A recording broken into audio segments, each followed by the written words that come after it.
Demandé d'aborder ce sujet des conversions forcées. Aucun problème parce que j'ai fait des recherches dans les archives, donc j'essaierai de mon mieux de vous donner donc un aperçu général grâce à ces archives pour vous expliquer comment s'est déroulé ce processus de conversion. Tout d'abord, je voulais mettre l'accent sur le fait que la conversion est relative à la définition de Lemkin du génocide, qui n'est pas limitée à la destruction physique des personnes. C'est aussi la construction par la destruction. Il disait que le génocide a deux visages. Un visage destruction de groupes opprimés et l'autre face l'oppresseur. Et donc, l'oppression justement des femmes et des enfants arméniens était un composant important du génocide arménien. L'islamisation des enfants arméniens et des femmes et l'éducation traditionnelle turque étaient aussi significatifs dans le génocide arménien. Pour la conversion des Arméniens, il faut dire que c'était aussi une stratégie de survie. D'ailleurs, la conversion religieuse à l'époque de CUP était tout un processus. Je vais parler de la conversion lors des déportations et de cette ère CUP. Au départ, la conversion religieuse était permise et ces Arméniens convertis étaient repartis dans plusieurs villes. C'était pratiquement la seule façon de survivre si on était arménien.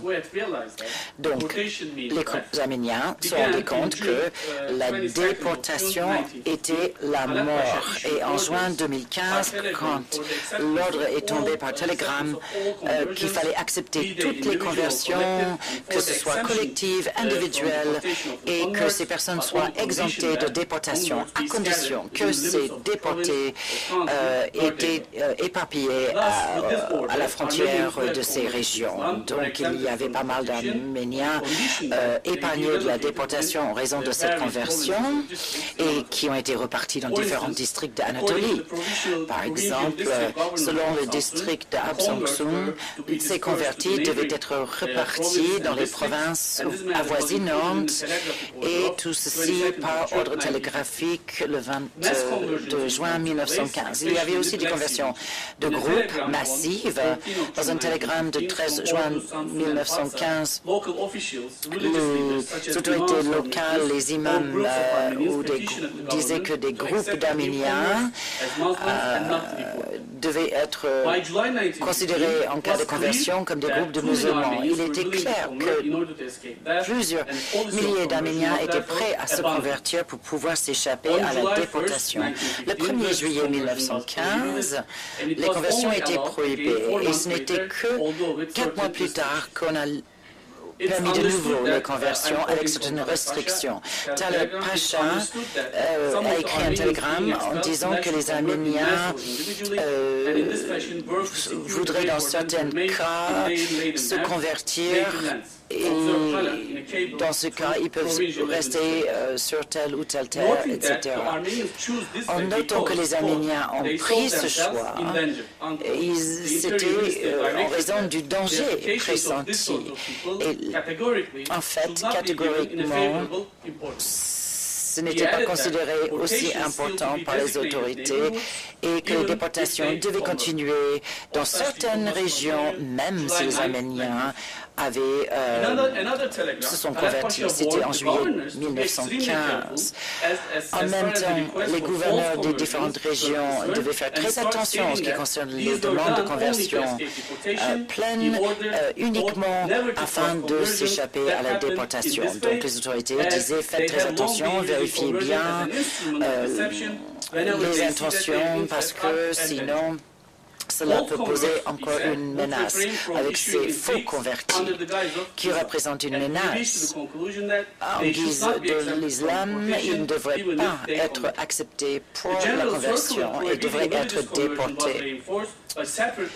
Donc il y avait d'autres ordres, en particulier à Kayseri par exemple, le 13 juillet 1915, qui disait que la conversion des Arméniens ne devrait pas ralentir ralentir les déportations parce qu'il est évident que ces conversions ne sont que pour des raisons de sécurité personnelle.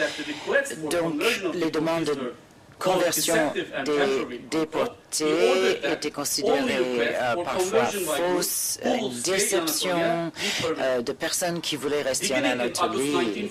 En août 1915, toutes les demandes de conversion de Köstəmər, Karaçi, Urfa, Eskişehir, etc. ont été refusées. Et la conversion n'était pas du tout un processus stable. C'était stop et go. Parfois, on permettait la conversion, parfois non. Par exemple, fin octobre 1915, l'interdiction de conversion était levée et toutes les provinces, y compris là où il y avait les colons en Irak et en Syrie, étaient notifiées de cette modification grâce à un ordre.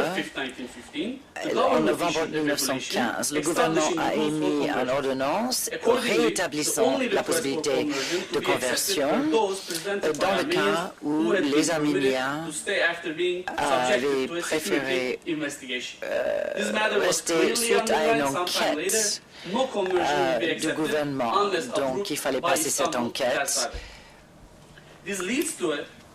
Donc, la conclusion qu'on peut en tirer, c'est que malgré les autorités centrales, les gouverneurs des différentes provinces autorisaient ces conversions. Donc, il y avait un différend entre les gouvernements locaux et centrales.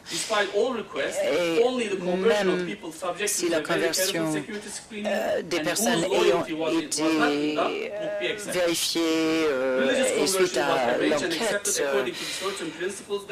le principe était que tout le monde ne pouvait pas se convertir. Et il y avait des ordres très clairs du ministère à ce sujet. Le droit de conversion a été limité aux femmes mariées. Ensuite, les conditions de conversion ont été redéfinies. La conversion collective, quand ils sont sur le point, on ne peut pas accepter des personnes qui sont sur le point d'être déportées. La conversion via le mariage est éventuellement acceptable individuelle. Il n'y avait pas de... toutes les demandes de conversion sont acceptées.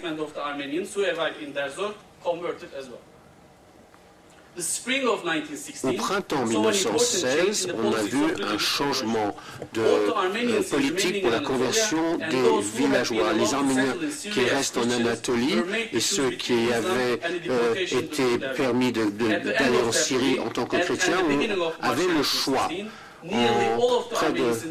Presque tous les Arméniens qui étaient dans les bataillons de travailleurs se sont convertis à l'islam.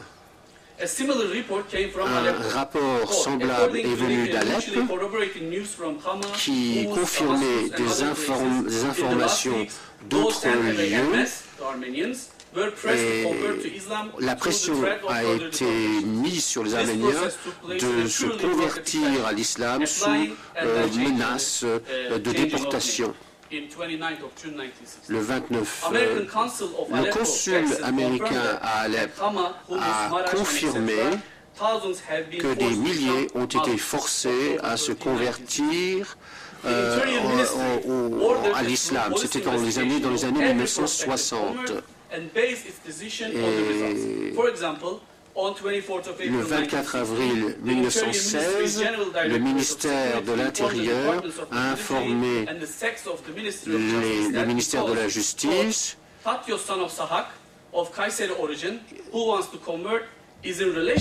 toute personne qui voulaient se convertir on devait savoir s'ils avaient des liens avec des révolutionnaires ou avec des... Donc il fallait étudier leurs antécédents. Donc il y a eu des enquêtes. Donc de temps en temps, il y a eu des tentatives de déporter des convertis quand les conversions paraissaient suspectes. Alors il y a eu des exemples.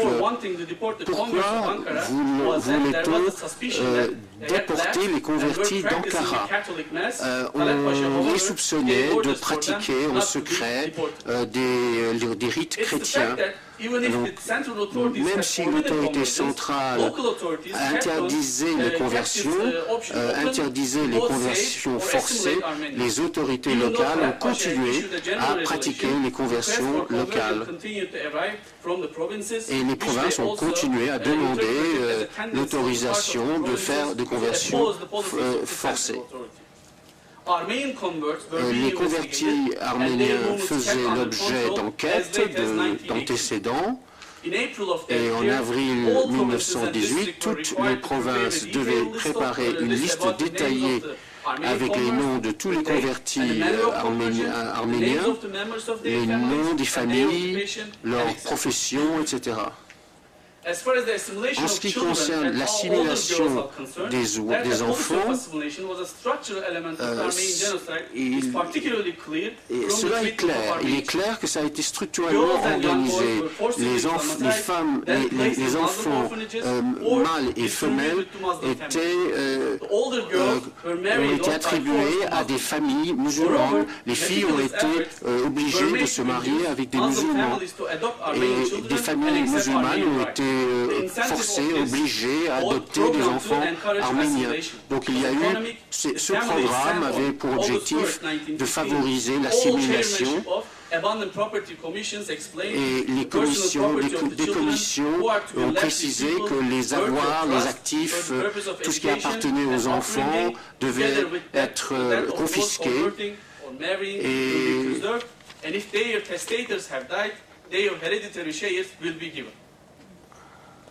et le 13 avril 1916, un ordre a été envoyé à tous les parents. Les familles qui n'avaient pas un chef de famille, y compris les familles de soldats, les enfants, doivent être répartis entre les villes pour qu'ils puissent être éduqués et assimilés selon les coutumes locales.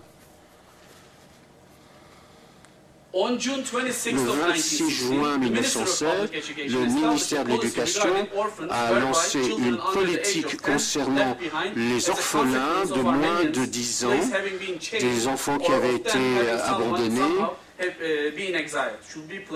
et ces enfants devaient être placés dans des orphelinats d'État. Ensuite, cet âge de 10 ans a été relevé à 12 ans et il fallait trouver des locaux susceptibles d'accueillir ces enfants. Cette politique à l'égard des orphelins arménien a été officialisé un peu plus tard, en 1916, et des orphelins de moins de 12 ans devaient être renvoyés dans des orphelinats pour leur éducation et leur assimilation.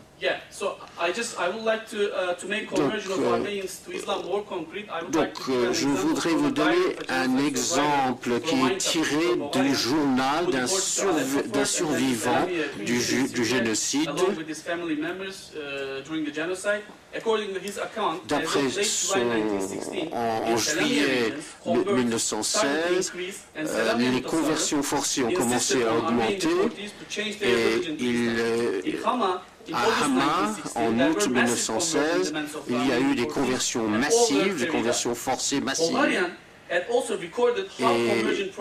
le processus est noté dans le journal. D'après lui, il y avait deux méthodes pour la conversion forcée. La première méthode, le chef de famille s'adresse à un magistrat, un juge, et après la conversion des autres membres de la famille, on leur donne des noms musulmans. Et la deuxième méthode, le chef de famille doit donner les noms des membres de sa famille au comité local, et ensuite ils sont enregistrés dans les registres. On change les noms et on indique les personnes. Bovarian lui-même a choisi cette méthode-là. Et après avoir été converti, Bovarian a eu un nom musulman qui a été enregistré dans les registres officiels. Et il était indiqué qu'il s'est converti, le nom de sa mère a été changé et on leur a donné des noms musulmans, évidemment. Donc pour conclure, j'ai encore une minute, l'assimilation forcée a été utilisée pour détruire un groupe ethno-religieux. Et donc c'était une véritable pratique génocidaire, on peut le dire. C'était une politique systématique avec la menace de l'annihilation, d'élimination physique. Et donc,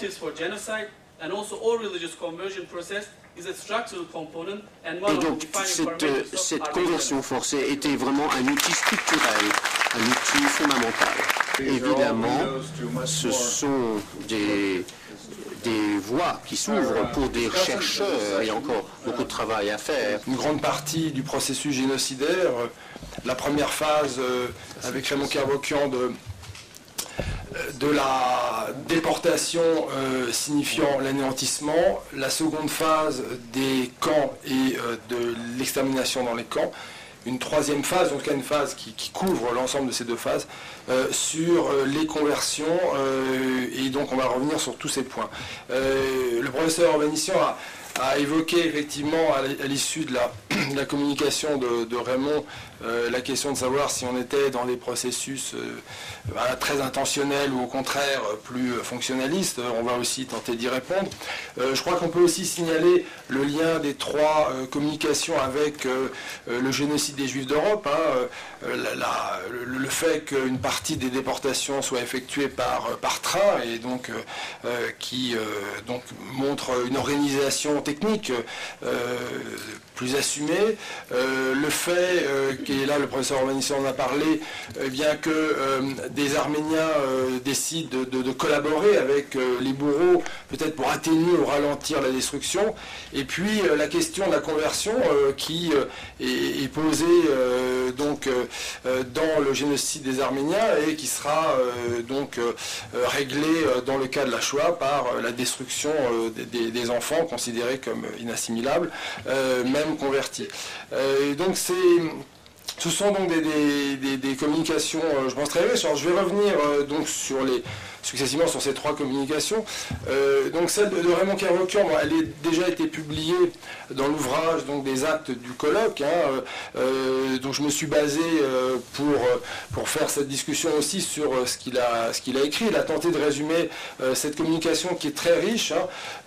Moi, ce que je voudrais retenir de son propos, donc de l'étude de cette première phase, c'est effectivement deux choses. D'abord, la rapidité avec laquelle les opérations de déportation sont menées, donc se concentrant sur 4 mois, de mai à août 1915, et l'efficacité avec laquelle la déportation a signifié l'extermination. Donc rapidité et efficacité. Alors pourquoi effectivement rapidité et efficacité ? Première raison, et là je vais un peu reconfigurer son exposé, je m'en excuse Raymond, mais je crois que ça vaut la peine effectivement de sortir ces éléments structurels que tu as donc étudiés, pas seulement dans cette communication, mais dans tous tes travaux. D'abord, il y a une organisation méthodique qui est fondée sur un pouvoir central d'État et des institutions dédiées à la destruction des Arméniens, le comité central du CUP, et c'est vrai que ce comité central donc, a un lien très intéressant, qu'on ne va pas donc redévelopper, il y aura d'autres occasions, avec le gouvernement unioniste, mais ce que tu as dit sur la loi provisoire de déportation montre bien en fait ce lien très fort entre le parti unique et puis le gouvernement unioniste. Le deuxième point, ce sont ces institutions d'État ou des institutions du CUP, donc là encore on est dans effectivement une situation assez intéressante, on va le voir, avec donc l'organisation spéciale, considérée comme le bras armé du CUP, on en a déjà parlé, le directorat pour l'installation des tribus et des immigrants, qui joue un rôle essentiel, il l'a rappelé, et puis, alors, ces administrations appartiennent au ministère de l'Intérieur. Je pense qu'il faut souligner l'importance du ministère de l'Intérieur dans le processus génocidaire, qui se distingue notamment du ministère de la Guerre. C'est le ministère de l'Intérieur, peut-être que Raymond Kervokian me corrigera, mais c'est le ministère de l'Intérieur qui est au fond le plus proche des objectifs du comité central du CUP et qui est à l'intérieur de l'État le véritable instrument de l'extermination. Et puis il y a effectivement l'administration jeune turque qui peut, elle, être très liée, donc notamment aux représentants locaux du CUP, mais qui peut avoir aussi une certaine indépendance, et c'est quand même dans cette administration jeune turque qu'on observe des décisions de refus de massacre, de déportation. Là, il semble que le comité central maîtrise un peu moins bien cette administration jeune turque locale. En tout cas, vous voyez déjà, il y a cette structure extrêmement puissante, et là je dirais que dans la question du fonctionnalisme, de l'intentionnalisme, il me semble que là on est dans une situation vraiment d'intentionnalisme assez fort, du fait de ces institutions en partie ou directement dédiées à l'extermination. La deuxième raison, la rapidité de l'efficacité de la première phase du génocide, est à chercher, je pense, un peu plus en amont que le 24 avril 1915. Et là, je m'appuierai à la fois, plus en détail sur la communication qui a été publiée. En effet, au fond, cette efficacité de la déportation basculant dans l'extermination vient du fait que les cadres familiaux, les cadres intimes ont été brisés par l'extermination des hommes, des pères de famille, des soutiens de famille, des notables, des intellectuels. Et ça, je crois qu'il faut y insister. Il l'a montré dans sa communication, et je voudrais donner, au fond, voir trois éléments qui me paraissent essentiels. D'abord, l'élimination des soldats et des officiers arméniens, notamment les 120 000 conscrits de la 3e armée. Deuxième point qui est essentiel et que Michael Nichanian a bien rappelé dans son ouvrage, c'est le système de perquisition, d'arrestation, de torture, d'élimination des hommes mûrs, donc précédant la déportation, notamment lorsque les autorités ottomanes sont à la recherche d'armes, et ce qui permet effectivement de briser la capacité des familles, des cellules familiales à résister à donc ensuite l'arrachement et la déportation. Et enfin, et on en a parlé, l'arrestation des élites provinciales, il ne faut pas oublier les élites provinciales, qui visent le même objectif de briser au fond la capacité de défense des populations qui ensuite sont donc soit massacrées. Donc là, c'est le dernier point. Il montre aussi, au fond, qu'on a des différences dans cette première phase, mais que ces différences n'empêchent pas de penser l'ensemble. Je pense que c'est très important, bon, c'est classique en histoire, la complexification donne un sens plus clair des réalités historiques. Donc, les massacres sur place, il n'y a pas que les déportations. Deuxièmement, les déportations, notamment issues des vilayets arméniens, où ces déportations amène donc une mortalité considérable par l'assassinat de masse, et puis la situation des Arméniens de l'ouest de l'Empire ottoman, qui, en particulier parce qu'ils sont déplacés par train, sont préservés en partie et donc vont aller dans les villes puis dans les camps de Syrie, donc de la seconde intervention. Alors je voudrais finir sur donc la présentation de Raymond Kervokian pour indiquer que finalement le travail qu'il a réalisé, qui n'est peut-être pas apparu suffisamment nettement dans sa présentation, mais qui est dans sa communication de reconstitution des convois, hein, donc des 306 convois, permettent justement de bien apprécier dans le détail comment effectivement, d'abord cette rapidité et aussi cette efficacité donc qui se distingue selon l'origine des communautés arméniennes déportées. Mais c'est là aussi, au fond, ce travail méthodique qui permet donc de comprendre cette première phase, donc à travers, comme je l'ai dit, ces éléments donc d'institution et cette préparation de la déportation par la destruction des cadres familiaux des communautés arméniennes. Alors, la seconde phase, donc traitée par Rachik Mouradian, alors c'est intéressant parce qu'il a traité cette phase, au fond, d'un point de vue un peu extérieur, d'une certaine manière, et au fond, c'était ce qui était, je pense, très réussi dans sa communication, c'est qu'il est revenu au centre, il est revenu à la question posée, au titre, qui était la seconde phase du génocide. Et je pense que là, c'est un bon exercice aussi de travail historien, puisqu'il est parti d'un angle, je dirais, un peu secondaire, qui est donc l'action humanitaire, qui nourrit, donc selon donc ce qu'il a proposé, une résistance humanitaire, la capacité donc de ces populations issues de la déportation donc à mobiliser une série de ressources visant à la survie. Donc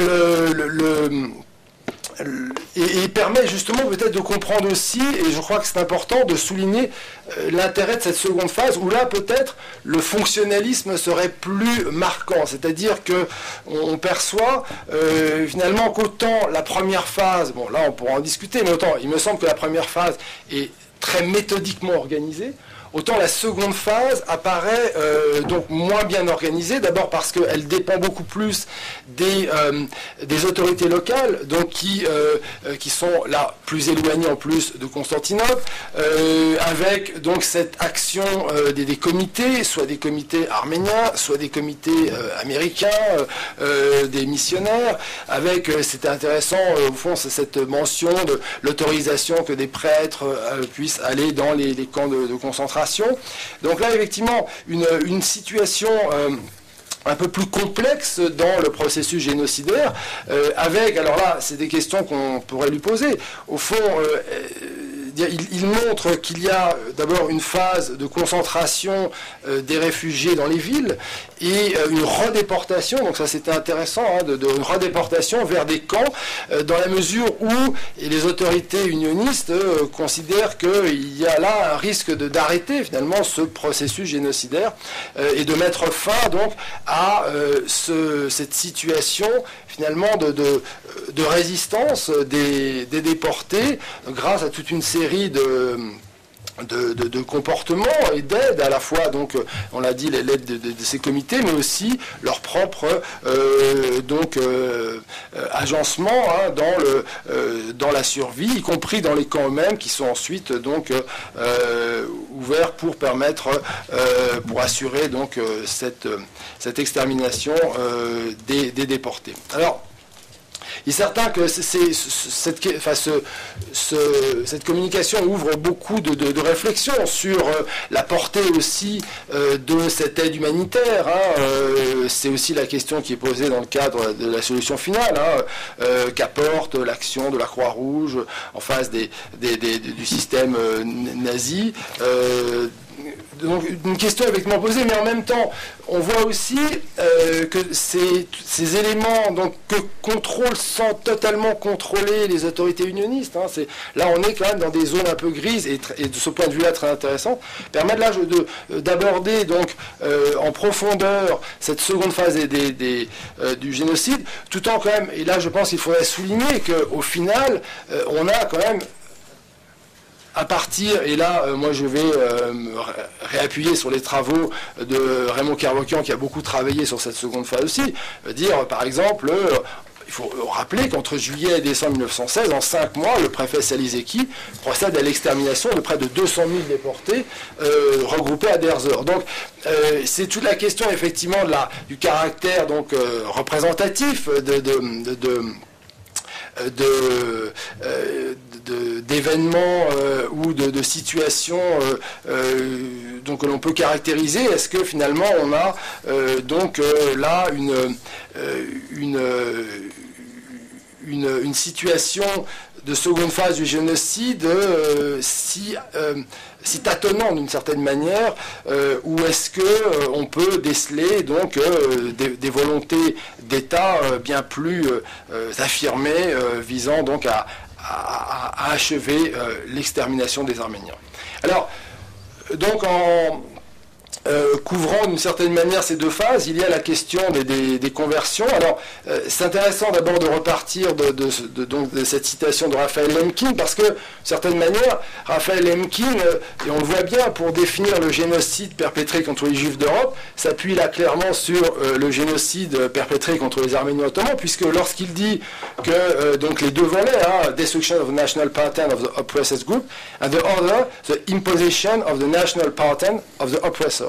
Et là, il est clair que dans le système donc, du génocide nazi, il n'y a pas de volonté d'imposer, dire aux groupes victimes donc l'ordre de l'oppresseur, dire la destruction complète, finale, est recherchée. Donc là, c'est vraiment intéressant parce qu'effectivement, je pense que Lemkin a constaté qu'il y avait, au fond, cette question des conversions qui était présente donc dans le génocide des Arméniens. Alors, Midcourt a bien montré, et je crois que c'était très intéressant de voir que derrière ce vocable de conversion, il y a énormément de situations. D'abord, il y a des conversions, disons, de protection, des conversions imposées. Les conversions sont au départ refusées, vous l'avez bien vu par Talat Pacha, qui lui a compris qu'il ne fallait pas que les conversions puissent servir aux Arméniens pour éviter la déportation et l'anéantissement. En même temps, et c'est là où les situations locales sont importantes, il y a donc des autorisations, notamment au niveau des personnes individuelles, donc toute une série effectivement de situations, mais qui montrent que sur cette question au fond du racial et de l'identité religieuse, les unionistes n'ont pas totalement tranché et sont restés donc disons en tension. Ce que les nazis, effectivement, n'auront pas à être. Alors, bien entendu, le plus intéressant, parce qu'au fond, la question, c'est de savoir si la conversion signifie la destruction. Raphaël Lemkin considère que oui. Alors, la conversion peut signifier la destruction lorsque elle s'applique aux enfants. Elle s'applique aux enfants car elle est réalisée sur des populations dont l'environnement humain, physique, géographique, psychique a été totalement détruit. Donc, donc c'est ce processus qui permet donc d'extirper de l'enfant arménien ce qui, au fond, est rejeté par les unionistes. Alors, c'est certain que... Alors, vous avez bien montré aussi les raisons économiques qui donc motivaient aussi ces conversions.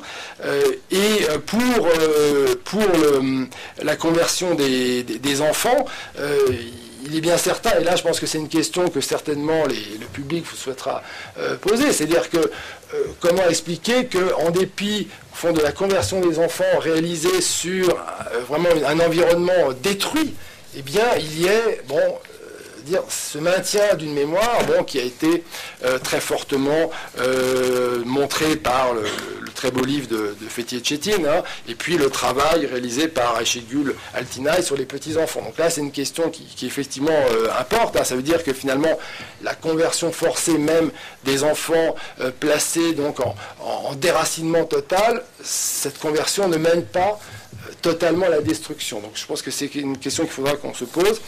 Et puis peut-être terminer donc en évoquant aussi ces autres conversions de sauvetage, particulièrement comment les Kurdes alévites du Dersim ont sauvé en fait des déportés, des populations arméniennes en les convertissant. Et on sait effectivement le destin ensuite de ces Alévis au moment de l'opération kémaliste contre le Dersim. Voilà donc en fait un certain nombre plus des réflexions que véritablement des questions, parce que je dois souligner la qualité de ces trois communications et le fait que vraiment là on est, je pense, entrer dans le cœur de la discussion historiographique, et donc je vous remercie donc de cette contribution donc à la réflexion globale. Thank you very much.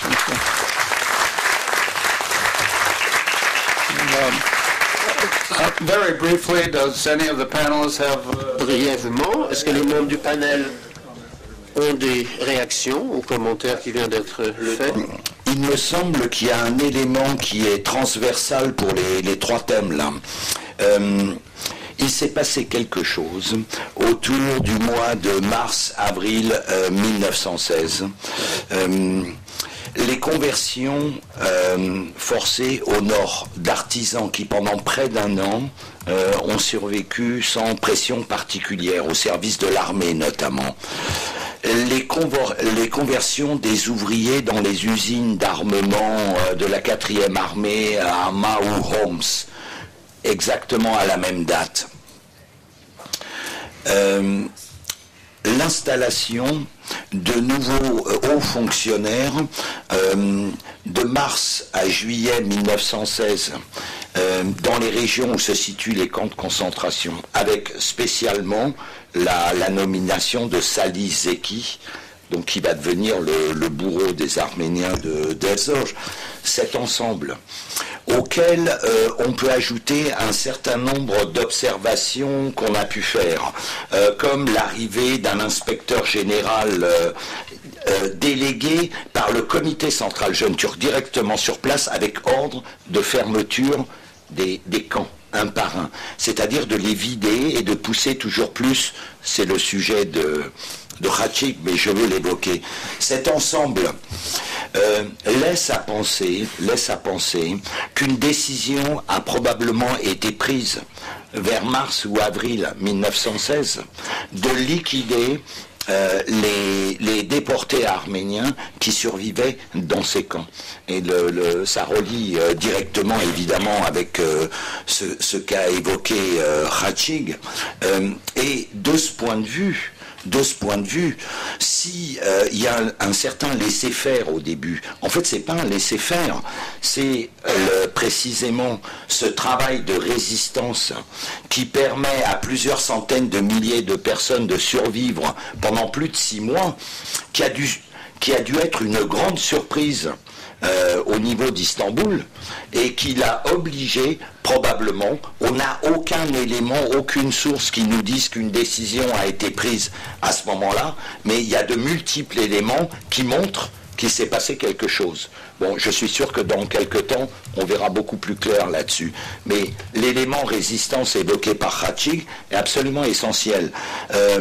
La notion de planification, à mon sens, elle ne fait absolument aucun doute dans cette deuxième phase. C'est plutôt cette résistance qui a engendré cette obligation de prendre encore une décision, non plus de les laisser pourrir dans les camps, mais de les exterminer carrément violemment. Je suis tout à fait d'accord. J'aimerais ajouter quelque chose à ce que Raymond a dit. Quand on est déporté, les autorités centrales ne s'attendaient pas à ce qu'autant d'Arméniens survivent à la première phase de destruction. Et une des raisons, et une partie, c'était surtout lié à l'aide humanitaire et à une certaine résistance. Et les officiels du CEP ont visité des villes et ont été choqués de voir que non seulement les gens ne meurent pas, mais ils ont des entreprises. Même dans les camps de concentration, ils font du business, ils ont des entreprises. Et c'était pas du tout attendu, c'était très inattendu. Ça a joué un rôle très significatif pour durcir la situation et pour prendre la décision qu'il fallait en finir. Il faut souligner, je crois, cet aspect des choses. Deux choses, deux points. En ce qui concerne la conversion forcée des enfants, pourquoi cette politique? Il y a plusieurs raisons, mais j'aimerais évoquer deux raisons à ce sujet. D'abord, cela leur a permis d'avoir de la main-d'œuvre à bon marché, des esclaves dans les logements, dans les maisons, et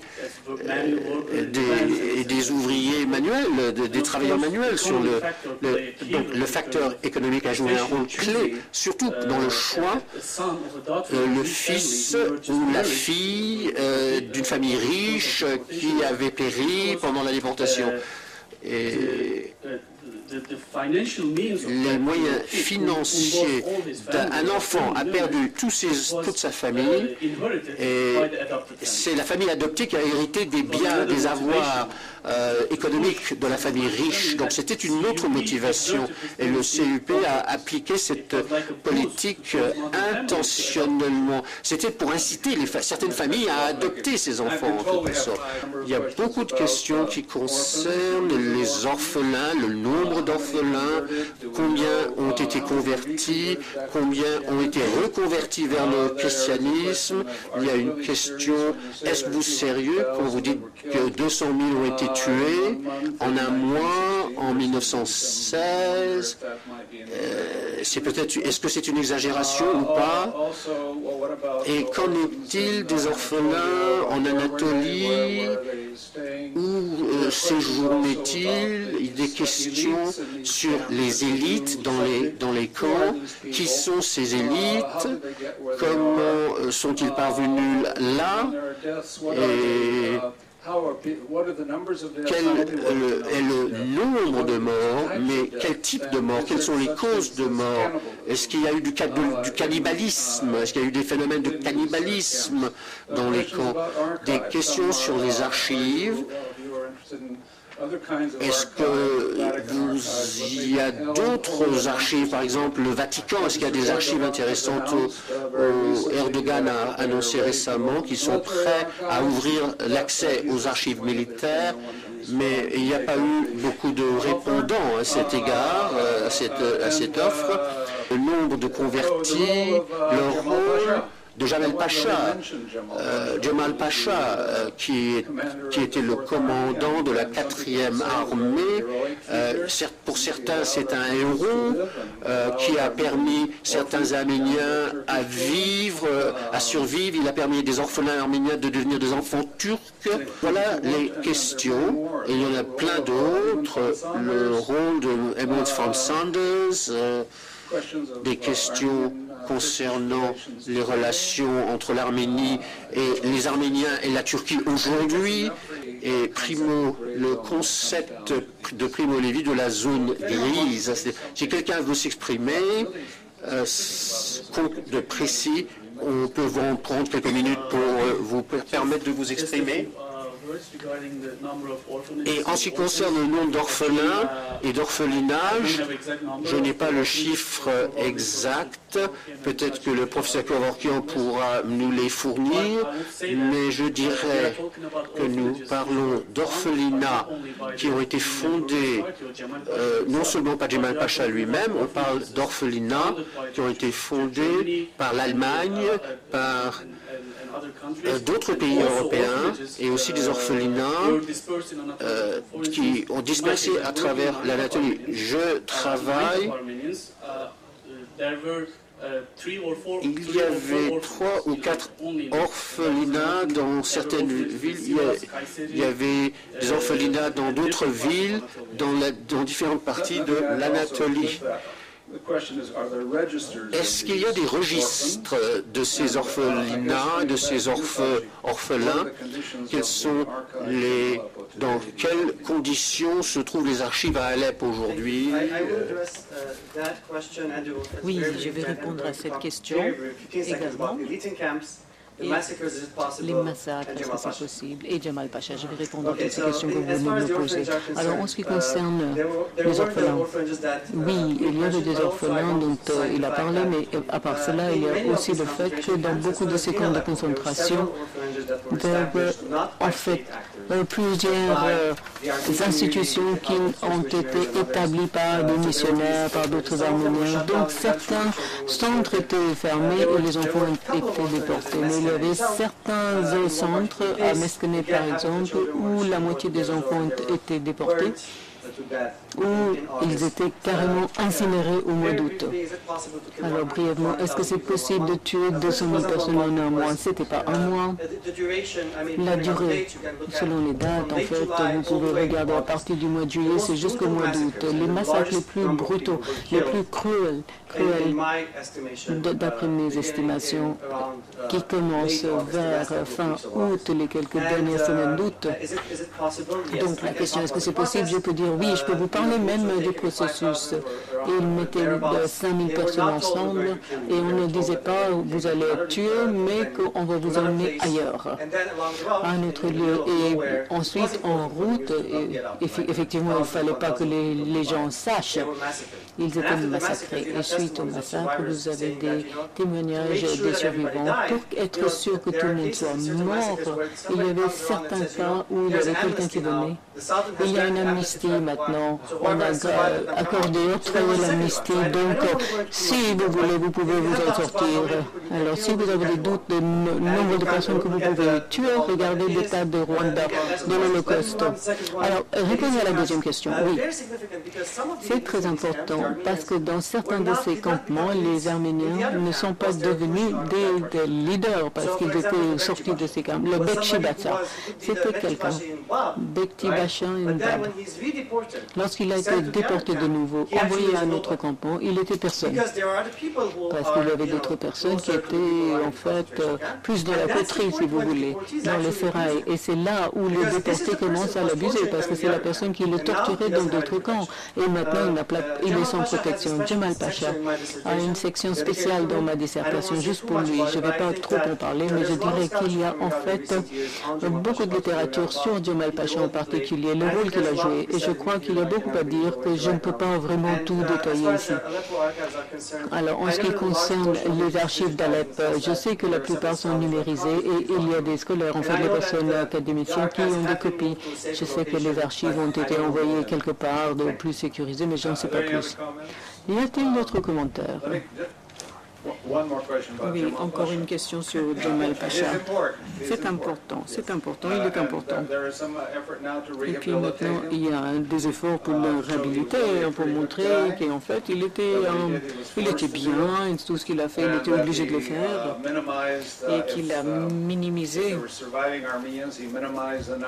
le nombre d'Arméniens qui ont survécu pour éviter qu'ils soient tués. Avez-vous des commentaires à faire là-dessus? Oui, bien sûr. Je dirais la chose suivante. Il représentait en fait la partie la plus forte en fait de son parti qui était très très grand, qui englobait beaucoup de points de vue, beaucoup de sections de la population. Moi, je crois qu'il avait un autre objectif et il avait autre chose à faire pour les Arméniens, tous les Arméniens qui tombaient sous sa juridiction. Et c'est pour cela qu'il faisait des soi-disant choses assez humanitaires, parce qu'il prenait en compte la dynamique du pouvoir local Et puis, il observait également les séquences et les conséquences de la guerre. Il prenait en compte son propre avenir, n'est-ce pas? Donc, cela veut dire qu'il représentait en fait autre chose, un autre bilan, un autre point de vue, un autre en fait objectif par rapport aux autres, les partis plus radicalisés et plus sectaires de son parti. Rapidement, si je pourrais répondre. Malheureusement, il y a beaucoup de choses sur Jamal Pacha qu'on ne connaît pas et ils sont liés avec, en fait, les édits arméniens. Il y a des moments où il commence à s'engueuler carrément avec les prêtres arméniens. Il leur dit que vous ne connaissez rien, vous méritez ce qui vous arrive, vous devrez être en fait reconnaissant qu'il n'y ait pas de massacre ici à Alep. Donc il faut penser à Jamal Pacha de façon beaucoup plus holistique. C'est important. Autre chose, dans les mémoires arméniens, on pense qu'il est positif. Mais en fait, c'était le directeur du campement de Meksen et on pense qu'il est positif parce qu'il n'était pas brutal, il n'était pas en train de les assassiner par rapport aux autres. Donc il y a ce problème de degré, si vous voulez, de violence vis-à-vis de ces déportés. Tout ce qu'il a fait, c'était voler les Arméniens, tandis que les autres les tuer. Donc il y a une différence, c'est ça. Mais ceci ne change rien au fait que Jamal Pacha jouait en fait un rôle très important en ce qui concerne ses centres pour les orphelins, pour les orphelinats. Et il avait d'autres moyens, évidemment, de traiter, c'est-à-dire l'islamisation comme un moyen de continuer. Alors, c'était un panel extrêmement encourageant, extrêmement enrichissant.